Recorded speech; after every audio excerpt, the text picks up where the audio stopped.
பொதுவாக பார்த்தீங்கன்னா ரிஷப ராசியாதிபதி சுக்கிர பகவான் அவர் தான் உங்கள் ராசிக்கு அதிபதி. பொதுவாக வருட கிரகன்னு சொல்லக்கூடிய குரு பகவான் இந்த வருடம் பெயர்ச்சி அடைகிறார். சரிங்களா?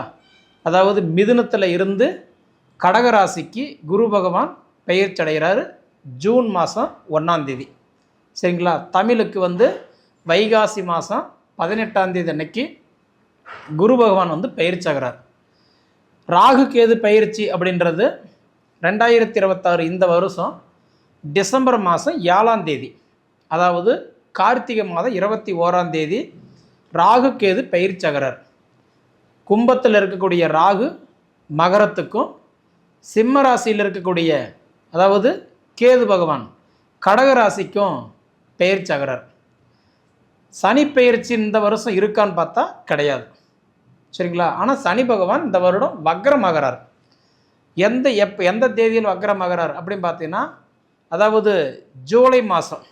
பொதுவாக சனி பகவான் 2026 ஜூலை மாதம் 27ஆம் தேதி அன்னைக்கு, அதாவது தமிழுக்கு சொல்லணும்னா ஆடி மாதம் 10ஆம் தேதி குரு பகவான் வக்ரம் அடைஞ்சி, அடுத்தது பார்க்கும்போது கார்த்திகை மாதம் 25ஆம் தேதி சரிங்களா வக்ரம் நிவர்த்தி அடைகிறார்.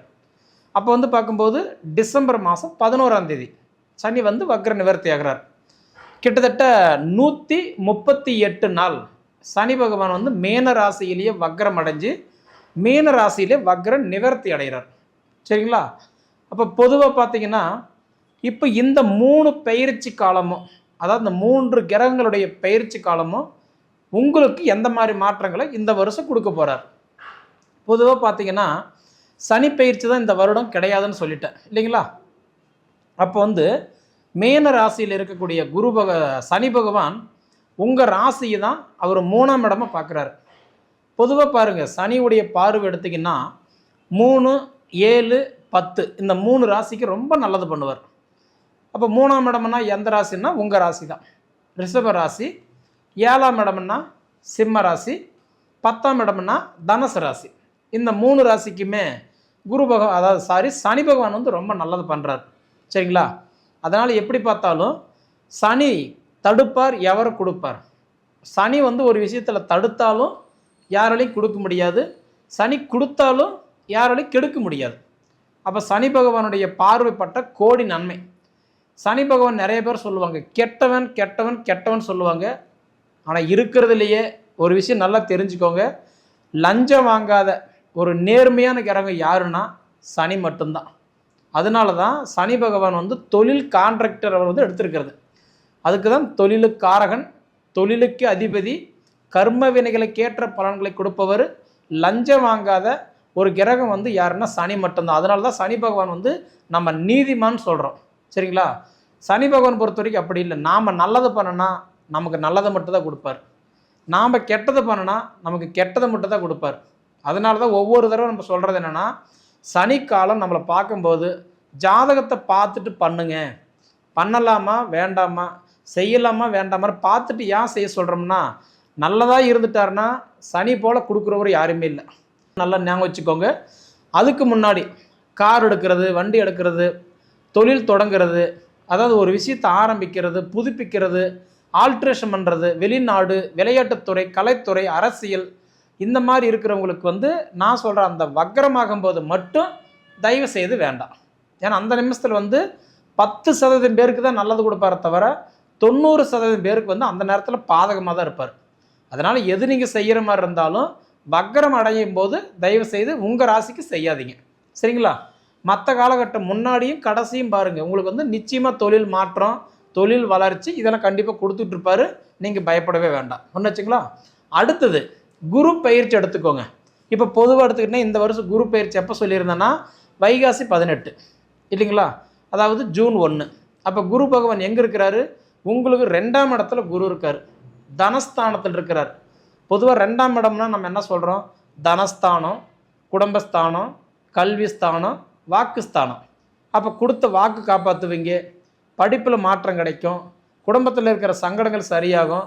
தனஸ்தானத்தில் குரு இருக்கிறதுனால 4 காசு கண்டிப்பாக கையில் இருப்பு இருக்கும். இந்த டேட் எப்போ வரைக்கும்?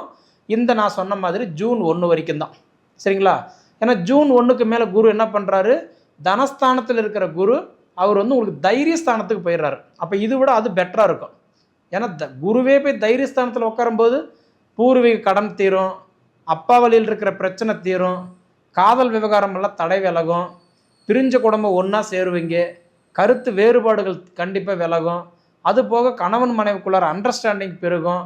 அதாவது படிச்சுட்டு வேலை இல்லாமல் இருக்கிறவங்களுக்கு வேலை வாய்ப்புகள் கிடைக்கும், டெம்பரவரியாக வேலை செய்கிறவங்களுக்கு பர்மனண்ட் ஆகிறதுக்கு வாய்ப்பு கிடைக்கும். பொதுவாக இந்த மாதிரி நேரத்தில் தான் இந்த அரசியல், விளையாட்டுத்துறை, குருவாக இருந்து கற்றுக் கொடுக்குற இடத்துல இருக்கிறவங்க, கிட்டத்தட்ட இந்த ஆர்மி, அதாவது வந்து பார்க்கும்போது காவல்துறை, இந்த வக்கீல், அதாவது வந்து டாக்டர், இந்த மாதிரி பார்த்துட்டிங்கன்னா அதாவது மேல் பதவின்னு சொல்லுவாங்க. இதெல்லாம் அவங்களுக்கெல்லாம் இந்த வருஷம் பாருங்கள் சூப்பராக இருக்கும். ஏன்னா சனி உங்களை பார்க்குறதுனால உத்தியோகத்தில் இருக்கிறவங்க எல்லாத்துக்குமே இந்த வருஷம் கண்டிப்பாக நல்லாயிருக்கும். பதவி பிரமாணம் கிடைக்கும், சம்பள உயர்வு கிடைக்கும், ப்ரமோஷன் கிடைக்கும். குறிப்பாக ஊருட்டு மாறினவங்க, ஊருட்டு வெளிநாடு போனவங்க, வெளி மாநிலம் போனவங்களுக்கெல்லாம் கண்டிப்பாக இந்த வருஷம் சனி பகவான் உங்களுக்கு ரொம்ப சூப்பராக கண்டிப்பாக உங்களுக்கு ஒரு சப்போர்ட் பண்ண போகிறாரு. அதனால் இந்த வருஷம் பாருங்கள், உங்களுக்கு இடம் வாங்குறதுக்கு, வீடு கட்டுறதுக்கு, மண்மனை வாங்குறதுக்கு, அசையா சொத்துக்கள் வாங்கி கிரையம் பண்ணுறதுக்கு கண்டிப்பாக நிறைய சான்ஸ் இருக்குது. சரிங்களா? இந்த மாதிரி நேரத்தில் தான் அதாவது வந்து புத்திர செல்வங்களுக்காக வேண்டி ட்ரீட்மெண்ட் எடுத்துகிட்டு இருக்கிறவங்களுக்கு புத்திர செல்வம் பெறுகிறது, திருமண தடைகள் விலகி திருமண யோகத்தை கொடுக்கறது. பொதுவாக இந்த வருஷம் ரிஷப ராசிக்கெல்லாம் ஒரு அற்புதமான மாற்றத்தை கொடுக்க போகிறாரு. சரிங்களா? ஏன்னா உங்களுக்கு வந்து தனஸ்தானத்தில் இருக்கிறது குரு நல்லது தான், தைரியஸ்தானத்தில் இருக்கிறதும் குரு நல்லது தான். அடுத்தது வந்து பார்க்கும்போது உங்களுக்கு கட்டன்றது அவர் அடுத்து குரு வந்து என்ன பண்ணுறாருன்னா கார்த்திகை 27 அன்னைக்கு குரு பகவான் கடகத்திலிருந்து சிம்மத்துக்கு மாறுறாரு. அப்போ 4ஆம் இடம் சுகஸ்தானத்துக்கு போகிறாரு.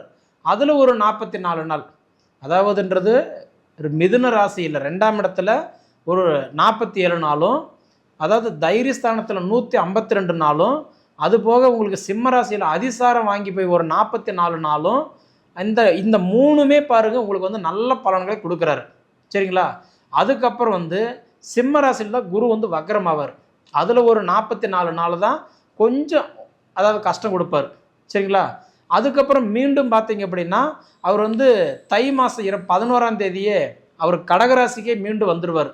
ஒரு 69 நாள் வந்து கடகத்திலேயே உச்சம் அடைஞ்சு அவர் வக்கரத்தில் இருக்கிறதுனால அது பெருசாக உங்களுக்கு ஒன்றும் பாதிப்பு தரமாட்டார்.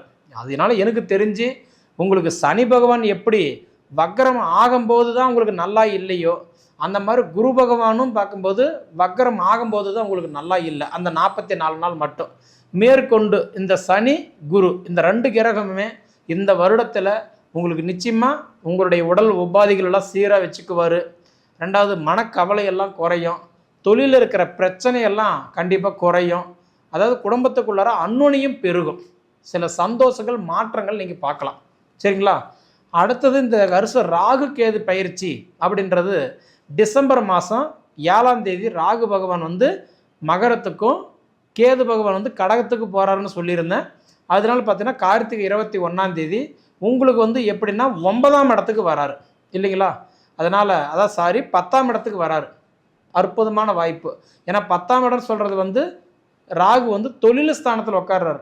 நிழல் கிரகம், சாயா கிரகம், வக்கர கிரகம் 10ஆம் இடத்துல ராகு உட்காந்துட்டாருன்னா நிச்சயமாக தொழிலுக்கு நல்ல மாற்றங்கள் கொடுப்பார்.